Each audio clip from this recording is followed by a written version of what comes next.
Alerte coronavirus. Attention, attention, le coronavirus se transmet très facilement et fait des ravages. Pour l'éviter, le port du masque de protection est obligatoire en tout lieu.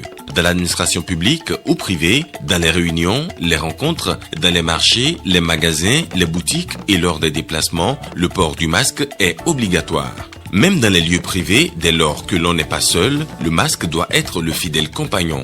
Mais attention, le port de masque de protection ne dispense nullement d'appliquer les autres mesures de prévention, notamment le lavage des mains à l'eau et au savon et l'observance de la distance de sécurité sanitaire d'au moins 1 mètre entre personnes. Enfin, s'abstenir de porter des gants en vue du lavage régulier des mains à l'eau et au savon ou de l'application de gel hydroalcoolique. Pour tout savoir sur l'épidémie du coronavirus au Bénin, rendez-vous sur le site web www.gouv.bj/coronavirus. Ceci est un message du gouvernement de la République du Bénin. Bonsoir à tous et bienvenue dans cette édition des régions. Le gouvernement pose déjà les jalons de la construction de la centrale thermique Maria Gleta 3 pour le domaine complémentaire de 3 hectares et demi. Les propriétaires terriens ont reçu leur chèque, acceptant ainsi de quitter les lieux afin que soient installées les machines. Voici les images avec Jérôme. Il y a 1 an, le gouvernement a inauguré Maria Gleta 2 qui crache 129 MW. 3 autres centrales de la SBEE et la turbine à gaz de la CEB à Védocor ont été réhabilitées. En 4 années, le Bénin passe de 0 à 180 MW, soit 60% des besoins à la pointe. Mais la vision déclinée en programme d'action du gouvernement va bien au-delà. Et progressivement, Maria Gleta 3 démarre son téléchargement par, ici, l'indemnisation des propriétaires terriens des 3 hectares 5 du domaine complémentaire. En ce qui concerne l'acquisition du domaine complémentaire de 3,5 hectares, il contribuera au développement des nouvelles capacités de production d'électricité attendues à court et moyen terme. Je voudrais à cet effet remercier les propriétaires des parcelles de ce domaine complémentaire pour leur ouverture d'esprit et leur patience tout au long du processus qui a permis d'aboutir à une cession effective et définitive au profit de l'État de leurs biens immobiliers. L'attente a été liée de votre côté et je vous remercie pour votre patience. Le gouvernement a pris les dispositions pour acheter et aujourd'hui le gouvernement définitivement achète vos parcelles et vous donne satisfaction par rapport à cette volonté d'accompagnement que vous avez affichée.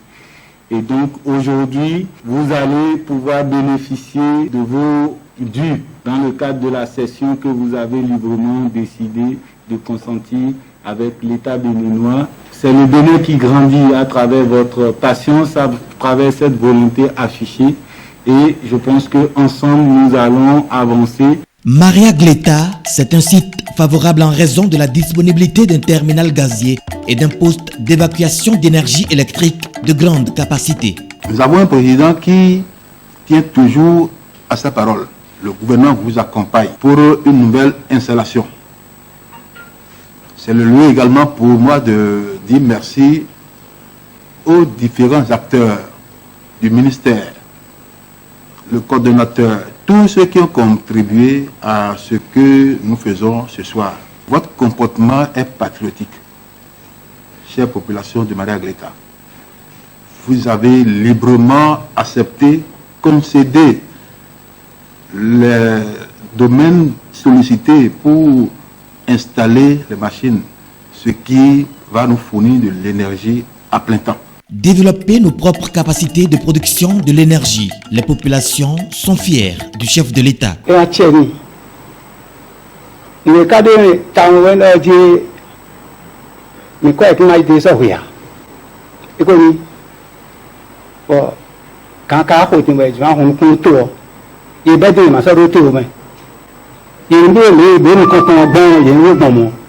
Mais d'accord, si talon miton. Azola iseo, azora bien. Nous combinons les tini roumo. Bon, vision, ton allègue vision génie. La terre appartient à l'État. Si aujourd'hui ils sont en possession des chèques par rapport au domaine où ils dirigeaient, je vois que le père de la nation a su bien faire pour participer aux douleurs de ces paisibles riverains. Donc je ne peux que remercier le président Patrice Athanas Guillaume Talon pour ces grosses œuvres et nobles qu'il est en train de faire envers la commune d'Abomey-Calavi, en particulier l'arrondissement de Touba. Ainsi démarre le deuxième épisode de l'énergie pour le Bénin. Les villages de Kessono dans la commune de Dangbo, de Nyawizoumé dans Bonou et puis Wedowo dans Djomou ont bénéficié bien sûr des appuis logistiques de l'ONG CIPCRE Bénin ce vendredi à Dangbo. Il s'agit d'une action de l'organisation qui vise à renforcer la résilience des populations de ces villages de la vallée de l'Ouémé aux effets du Covid-19 et au changement climatique. Les images avec Brice Ongbo et bien sûr Guillaume Avienne. Des dispositifs de lavage de mains pour prévenir la Covid-19 et des comprimés d'aquata pour traiter et rendre l'eau du fleuve consommée directement potable, mais aussi du matériel de construction et des kits scolaires.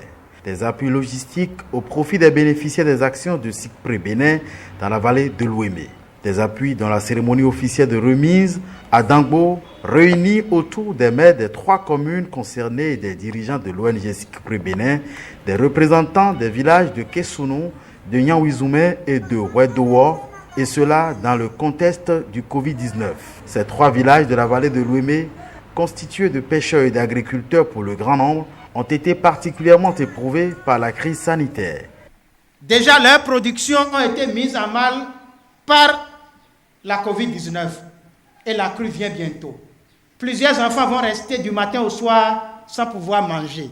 C'est le but de cette cérémonie. Nous voudrions que nous puissions nous mettre ensemble, nous tous, mairie, ONG, secteur privé, pour que nous puissions avoir des actions communes pour promouvoir l'éducation et la protection de nos enfants, notamment ceux des familles démunies. Ces appuis viennent en soutien aux efforts des pouvoirs publics, puis témoignent de la détermination de CIPCRE Bénin et de ses partenaires à poursuivre des actions pour la résilience des couches vulnérables au double choc du Covid-19 et des changements climatiques dans les zones déshéritées de la vallée de l'Ouémé et de la Donga. Ces appuis sont d'une importance capitale, surtout pour cette période de la pandémie de la Covid-19, une crise sanitaire très inquiétante que traverse notre pays, le Bénin. Je voudrais officiellement, au nom de mes collègues, mes homologues, prendre l'engagement de ce que tous ces appuis iront directement vers les cibles visées. Les bénéficiaires se réjouissent d'avoir obtenu de l'aide, mais insistent pour plus d'actions afin de faire face aux conséquences de la montée des eaux dans la vallée de l'Ouémé, annoncée pour les prochaines semaines. C'est officiel, le taux de réussite au CEP 2020, le certificat d'études primaires est de 84,70% au plan national. Dans l'ordre, les départements du littoral et de l'Ouémé, dans les collines, viennent en tête. Celui de l'Albouri ferme la marche. Celui de l'Albouri ferme la marche, les grandes tendances et les premières analyses avec le directeur des examens concours des enseignements maternels et primaires, Victor Adoronzi. On l'écoute. Comparativement à l'année passée où le taux était de 84,06%, il y a eu une légère amélioration de 0,64%. D'entrée de jeu, les comparaisons qui ont été faites avec 2019, les taux de 2019 prennent en compte la session des malades. Or, la session des malades est prévue pour se dérouler le 10 prochain. Donc, on a connu une légère amélioration. Donc, la session des malades viendra encore améliorer le taux de réussite. Si les résultats se sont améliorés malgré le contexte de la pandémie, ce n'est pas du fait de la direction des examens et concours. La direction des examens et concours vient en dernière position. Nous nous occupons que de l'évaluation. C'est toujours le français et les mathématiques qui posent le problème. Quand moi j'allais au CEP, je ne sais pas si c'est le même cas pour vous, la dictée était éliminatoire. On aura un taux de réussite de moins 1% si la dictée était éliminatoire. La deuxième matière qui pose le problème, c'est mathématique. Il n'y a que 3 départements sur les 12. Les candidats qui ont atteint le seuil de compétence ont dépassé 50%. C'était à l'instant le directeur des examens concours des enseignements maternels et primaires, Victor Ado-Henzin. L'ONG Sud-Nord Action œuvre pour la promotion de la danse et de la musique traditionnelle. Elle a offert à plusieurs groupes de danse traditionnelle des équipements pour une meilleure prestation en vue de la pérennisation et de la valorisation de la culture dans le département de la Donga. La remise officielle des dons a eu lieu ce jeudi matin à la Maison des Jeunes de Djougou. Les précisions avec Fallon Kissezuno.